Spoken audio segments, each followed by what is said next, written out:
So, very beautiful, sensitive souls, and welcome back to Surviving to Thriving, where we address how to go from struggle and just feeling like we're barely hanging on and surviving in a world that's too big, too fast, too busy, too loud, just too much overall, to a place of calm and really thriving as highly sensing people.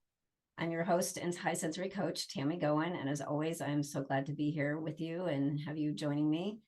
And here we hope to have every single highly sensing person, especially all of us ladies, just that are highly sensing and struggling with that, to stop hiding and feeling wrong and playing small, and stop trying to be a different person, trying to be less sensitive, and really come to honor the unique skills and talents that we have, and really embrace the sensitivity so that we can be strong yet gentle forces in the world.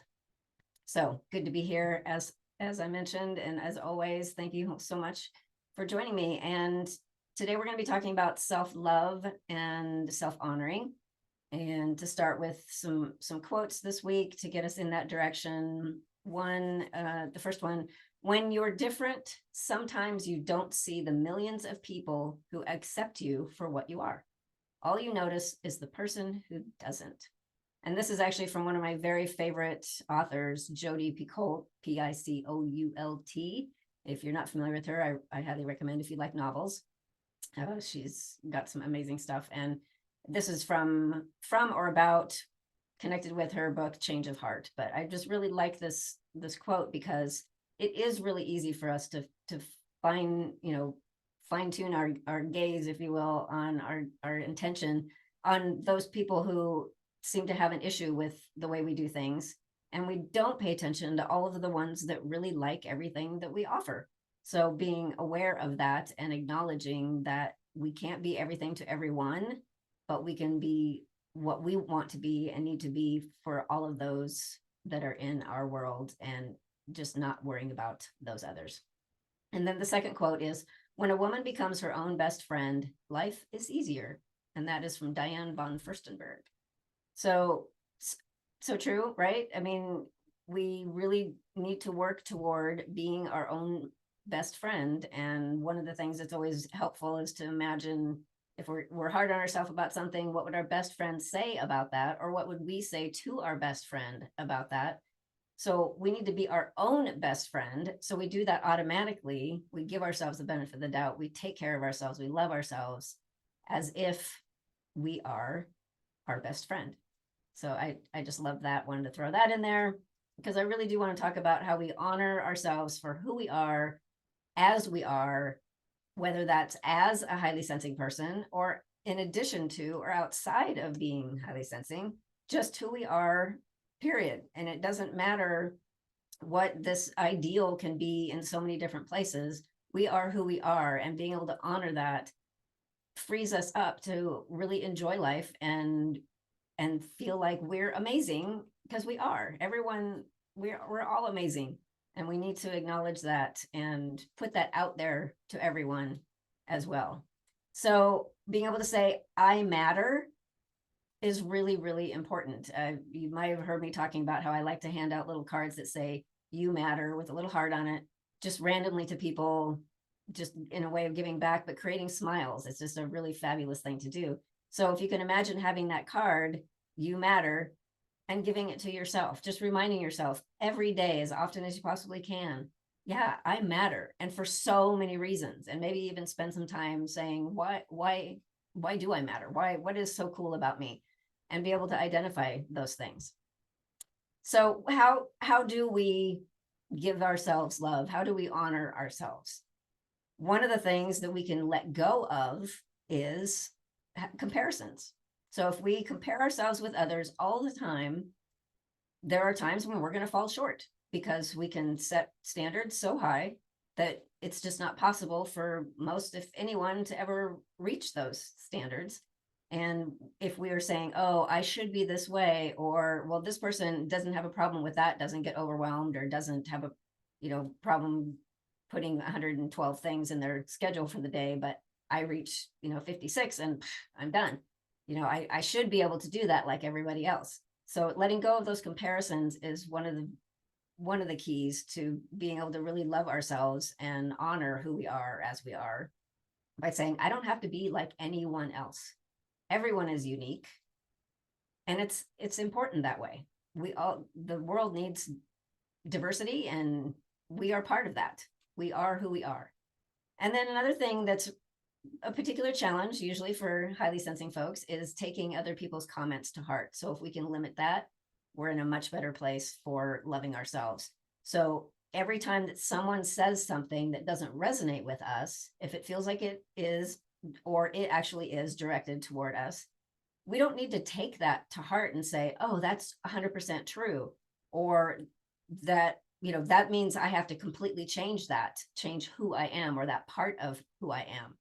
Just because someone says something, maybe they don't like something that we did, or they see things a different way, or whatever it is that they say. And it might be things like, you're just too sensitive and need to let that go. Instead of taking that to heart and saying, oh, if only I could just let these things go, and then I'd be a better person, or I'd love myself more if this stuff didn't happen. But just saying, okay, that's what somebody said. I don't have to own that. I don't have to give it so much meaning, because that's one of the things we do, right? We give so much meaning to everything. But if we can say, yeah, you know what, that doesn't resonate with me, and I don't think it holds true, so I'm not going to hold on to that. I'm not going to give it all that much meaning. It's just someone's opinion, right? We all have opinions. And then kind of following along that same line is this idea of perfectionism, which tends to be pretty prominent for us too. We want to be perfect. We want others to see us as perfect. Not everyone, not all the time, but yeah, that tends to be pretty strong for us. So if we can work at letting go of this idea of, first of all, what is perfect? There is no such thing. We can always do a little bit more, or we can always have a little extra expectation if we achieved what our goal was or our ideal. It can always continue. There just is no perfect. But the idea that anyone has to be perfect that's so much pressure. What if we just say, I'm going to make mistakes. That's how I learn. I'm going to be different than other people, just like they're different than other people. I am who I am, and I don't have to be perfect. So letting that go, if that tends to be one of your big things, and you can get to that place where you say, oh yeah, I don't have to be perfect. It probably feels like a big relief, like really relaxed. Yes, I don't have to be perfect. And so part of that too is having unrealistic or unreasonable even expectations. We can have a lot of expectations for ourselves. We need to be this way. We are to this, to that. We need to be more this, more that. And having those rule us is, again, a lot of pressure. And how are we going to ever be happy with us, with what we're doing, if we have these super high expectations, and we think that everyone else has expectations for us, whether they do or not, and that's irrelevant. We need to do what we want to do, what works for us, what allows us to be the people we want to be for everyone else, and not tie in so much with others' expectations or perceived expectations, because that's what they are quite often. So another way to be loving of ourselves and honoring of ourselves is that self-care practice. I know I come back to it all the time, but it is so vital that we take care of us by having some kind of sustainable practice that focuses on us, helps calm our nervous system. Hopefully you have some of those things in there that keep us in the moment. But what can you do to commit to yourself on a daily basis? Something that will help you to stay calm, to feel centered, to just cherish you. What can you do every single day? And that could be breathing or meditation or a walk in nature or yoga. It could be journaling. It could be checking in with yourself. How am I doing and what do I need? And then going forward with that. Oh, I need this. Okay, how am I going to make that happen? So how can you have this self-care practice, the sustainable plan that you can stick to every day? Part of that is picking things that resonate with you, not what you think you should do, or somebody said, this is healthy for me, so I need to be doing that, or I really don't like doing that, but it's supposed to be good for me, so I need to somehow find a way to fit that in. It means looking at what feels good for us, what resonates, and making that part of our our daily routine, our schedule, our self-care plan, so that we'll stick with these things. Because it doesn't matter what everyone else likes to do. We need to find what works for us that helps us feel calm and centered, helps us feel okay.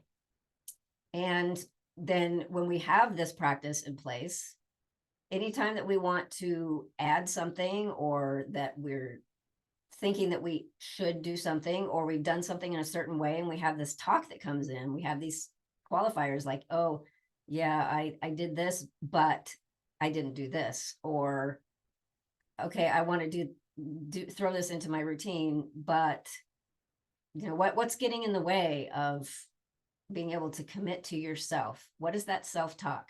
And it's going to be different for everybody. And I don't know what that's going to be for you, but being able to say, oh, I'm telling myself this, and that's keeping me from doing those things that I want to do that really resonate with me. So being able to look at what those statements are, that self-talk, and then making sure, as always, that you have lots of good quality sleep. So if you're putting yourself last and saying, oh, I'll just get by with 5 hours a night because I have all these things to do and take care of all these people and all these chores and everything, and you're letting that go by the wayside, you're really going to be struggling in so many ways. Because if we don't have good sleep, if we're not sleeping well, and getting enough of that sleep, we are not going to be filling up our energy bucket and being able to manage all of the stuff that comes to us throughout the day, which is so much more impactful for us being sensitive. We need that good quality sleep. So if there's nothing else that you have time to change right now, make sure that you are sleeping enough.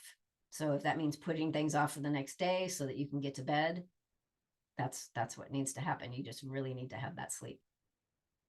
Okay, so what I would like to do is hopefully share my screen. And let's see, get this. Here we go. This is something, if you'd really like this too, if you want to reach out, I would be happy to send this PDF to you, but I want you to be able to see it as we go here.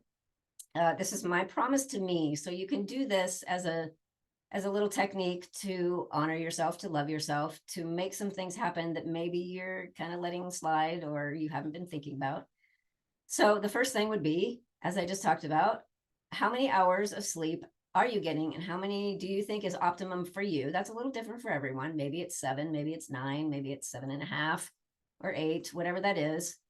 If you have this and you print it off and you say, okay, I'm going to commit to myself, this is what I'm doing for sleep, I will get this many hours. And then another thing that you can commit to for yourself, promise yourself that when you don't feel like doing something, or that you're up to something that is an option, that you can opt out. And the key there to add to that is to not judge yourself for it. Because we can say, oh yeah, I'm supposed to do this for myself, or I know I did too much, I'm going to back out, and then spend the whole rest of the time saying, I should have been there, should have been able to do that. Letting go of all of that stuff, not judging yourself for honoring that you are up for that. That's amazing to be able to do that, to say, sounded really good when I scheduled it, now it seems like way too much. So honor that, give yourself that permission. And then exercise, whatever that is for you, is really, really key to health and to calming your nervous system and having that self-care practice, whatever level that is for you. Maybe that's always, like every single day walking in nature at a brisk pace, or maybe that's actually doing some kind of a workout. Maybe it's something that's a little bit more active with other people. Whatever that is for you, deciding what level can you sustain, can you actually commit to, and adding that. And then if you're struggling with any kind of anxiety or depression, that is going to help you tremendously, because those endorphins get activated. And then if that's happening, it's much harder to be in a low mood or feeling anxious. So seeing if you can commit to that on, again, whatever level that is for you. Don't do just what you think you need to do based on someone else, or you say, well, I hear about all this and I should be doing this, 3 times a week and this 5 times a week. It's what resonates for you, or you're not going to stick with it. So be really honest with yourself and honor that. And then another thing would be that check-in, right? You check in, commit to doing this at least once a day, hopefully multiple times a day, where you say, how am I doing? What do I need? You could say, how am I feeling? How am I doing? What do I need? And then taking those steps. Don't just say, oh yeah, what I really need is a nap, or oh, what I really need is, to drink this much more water, or what I need is to cancel that last appointment that I put on that I wasn't quite ready for. Whatever that is, following through with it, not just say, oh, that would make me feel better, but then doing those things anyway, right? So really being committed to that. And then another thing, and I've talked about this multiple times as well, in terms of your schedule, making sure that you leave room, wiggle room, if you will, for things that come up. So don't schedule yourself out 100%, 110, 120%, as we tend to anyway, and then expect all of that to go really well. Give yourself that leeway to say, wow, this stuff took more out of me than I thought. And I can see that I could not have done one more thing. But if you'd already scheduled it and you were completely booked up, your energy is you're just drained. You just don't have it. So making sure that you maybe go for like 80% of what you think you can do in a day. And then if you get to the end and you have all this energy left, do some more stuff. Great. But you won't be getting to that place going, wow, I should not have done that last 20%. I'm just tapped out. So if you have this and have printed off, you can also, of course, add whatever things work for you. Let me stop sharing. There we go. Okay.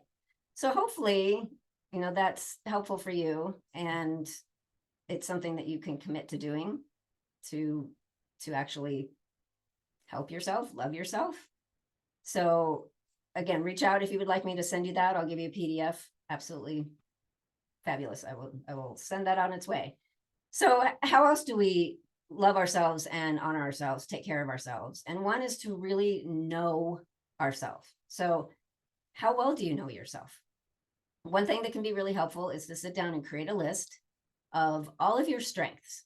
And this is not a yes, but, or except, where we put both on the page. These are only things that are working well, that you're good at, that other people like about you, something that you would consider a strength. Where are you at with that? Can you list 10 things pretty much right now? Can you do 5? Can you even get 1? So hopefully, if you practice this, you'll get better at it and be able to recognize more things. So start this list, have it as something ongoing so you can add to it as you realize, oh, you know what, I'm good at that. Or people keep telling me they like this about me. Even if you're not really sure about it, if you're getting that feedback, put it on that list. And then at some point you're going to say, oh yeah, I am good at that. Super. But add to that list as often as you can. What are those things that are really working, that you do well, that you like about yourself, that other people like about you? And if you're really struggling with this, because sometimes people do, they say, I just don't know. I mean, I can maybe come up with one thing, but I don't know my strengths. If that's such a struggle, one of the things that I often have clients doing, I think this is an amazing exercise, and I've done it myself. If you reach out to 4 people that you know well, that know you well, and ask them, you can say whatever you want. Hey, I'm doing this project, or whatever helps you to do it, because it can be a little bit intimidating, but reach out to those people that you know and trust and ask them to send you an email or a text or something with some things that they really appreciate about you, or that they think you're good at. What do you see as my strengths?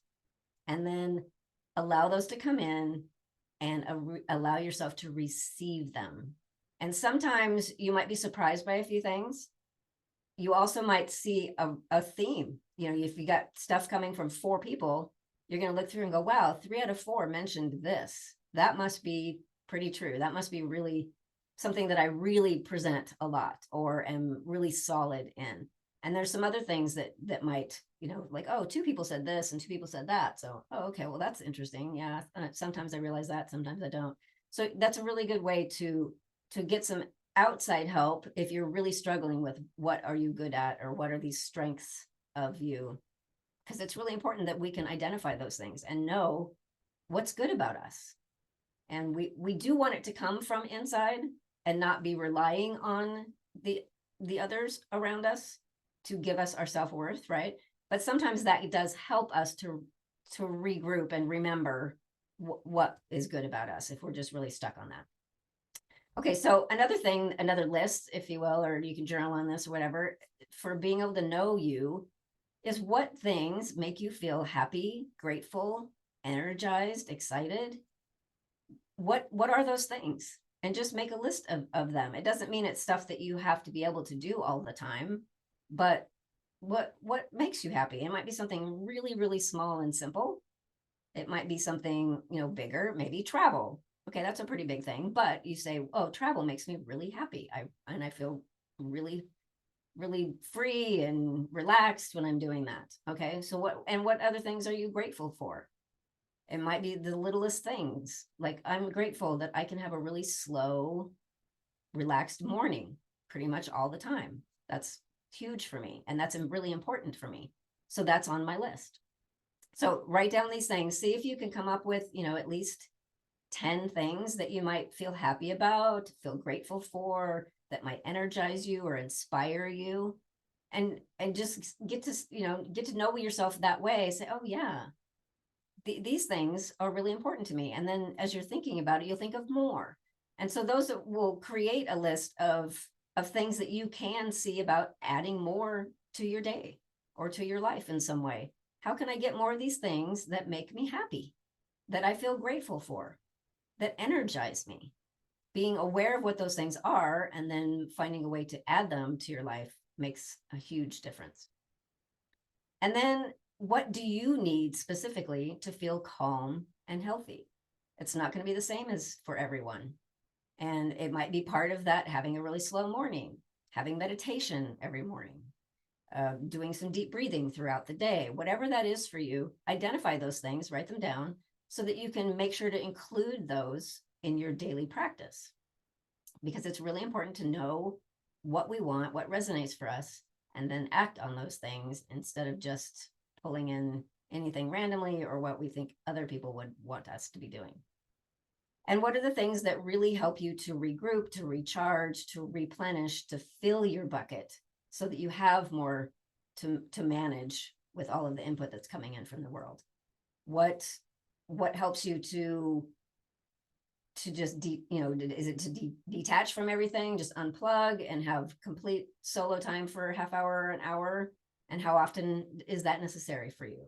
Is it taking little breaks throughout the day where you go outside and touch a tree, or whatever that is for you? What are those things that really help you to regroup? It might be a nap, and whenever you can fit that in, maybe that really helps you to recharge. Usually the recharge piece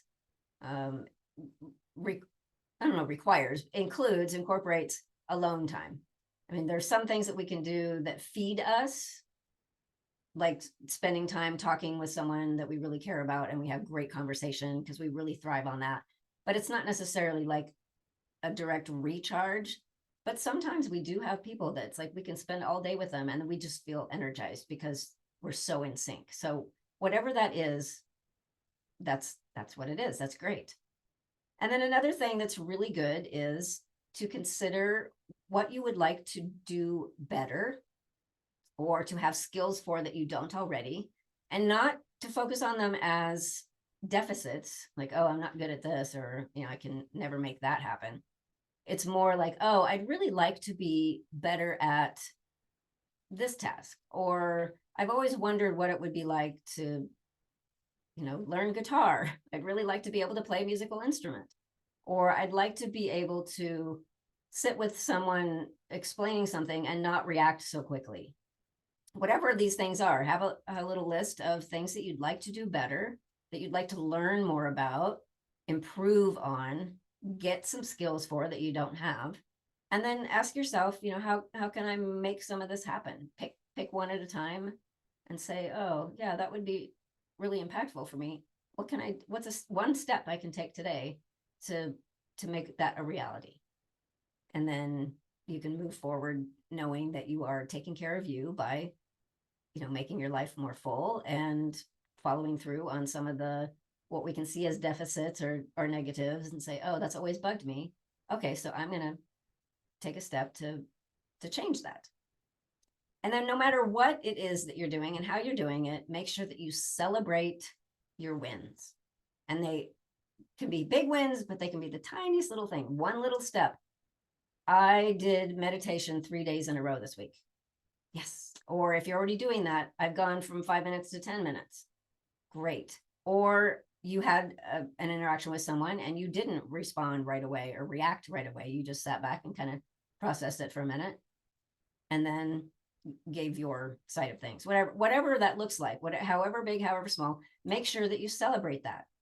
And you can even write that down in a journal so that you can look at it later and remind yourself of all of these wins, right? And another exercise you can do is to actually sit down and make a list of all of the achievements that you've had in your lifetime. And that might sound like really, really big, or you might say, I have no idea what I'd put on there. But once you sit down and start thinking about it, it's amazing the things that pop up when you realize, oh, actually, I did that too. Oh, and I did that. I'd forgotten about that. You just start writing and things start coming in. And then you can look at the amazing things that you've done, give yourself credit, kudos for that. And then be able to see that, yeah, there's a lot of good out there. So if you're feeling like you're struggling, remind yourself of these amazing things that you've done and how far you've come. So last, I want to finish up with, I was going to show you another form, but I'll just talk you through it because we're running out of time here. But as sensitives, we've likely heard a lot of things that we're not supposed to be doing. We're too much this, not enough that, too sensitive, of course. So it can be helpful also to create a little sheet on, a piece of paper. You can reach out to me and I'll send you a form specifically for that.